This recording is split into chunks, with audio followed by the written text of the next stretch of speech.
how we can be involved in the federal budget process. During every step of the budget process, we get a chance to tell Congress what we think the budget should be. The budget process has a lot of steps. This means we have lots of chances to tell Congress what we think.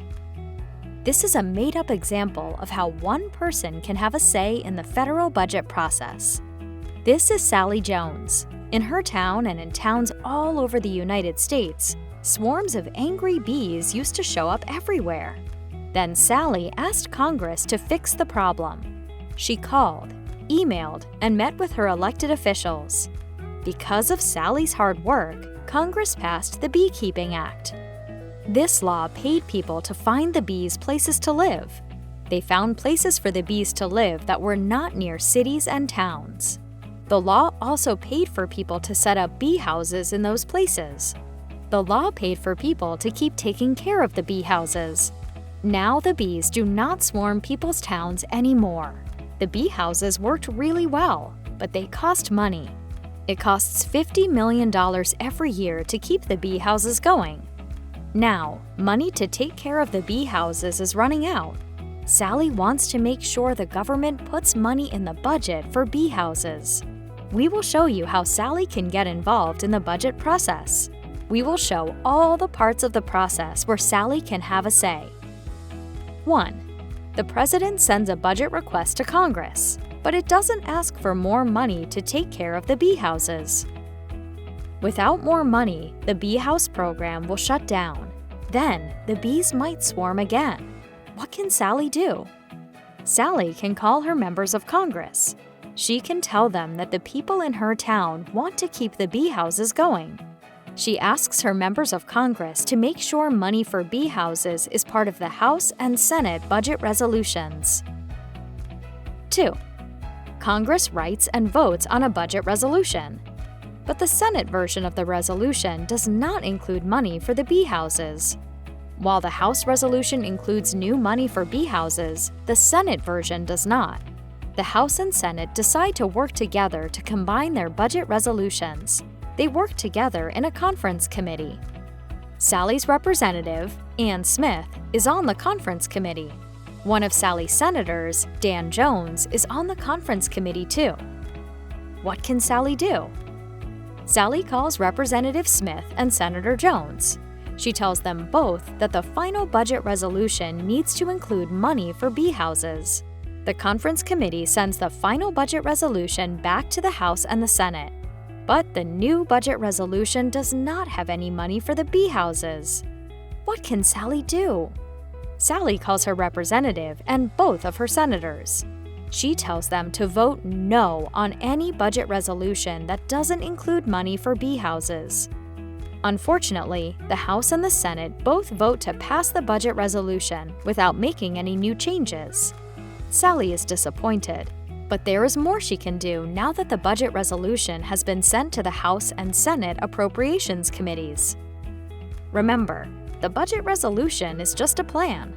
Congress still has to decide how to spend the money. It is time for the House and Senate Appropriations Subcommittees to mark up bills. 3. House and Senate Appropriations Subcommittees mark up bills. The Subcommittee on Agriculture finishes their markup process and makes a bill called H.R. 8335, the Agriculture Appropriations Act. But H.R. 8335 does not include funding for the bee houses. What can Sally do? Sally calls Representative Smith.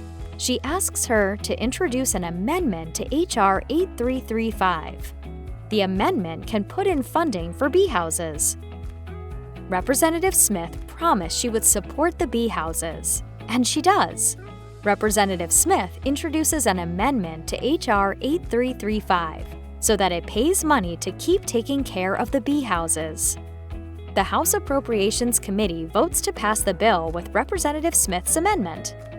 Now the Senate Appropriations Committee will look at the appropriations bills that the House Committee voted on.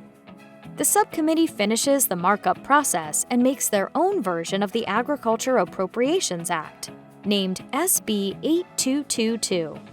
This bill includes $50 million for the bee houses. The subcommittee sends SB 8222 back to the Senate Appropriations Committee to be voted on. What can Sally do? Senator Jones, one of Sally's senators, is on the Appropriations Committee. Sally calls Senator Jones to ask him to vote yes on SB 8222. Success! Both the House version of the Agriculture Appropriations Act, H.R. 8335, and the Senate version, SB 8222, pass out of the Appropriations Committees. The two bills look exactly the same. They both include funding for the bee houses. 4. Now, the entire House and the entire Senate get to vote on all the different appropriations bills that came from the committees. What can Sally do? Now that the entire House is voting, Sally calls Representative Smith again. Sally asks her to vote yes on H.R. 8335.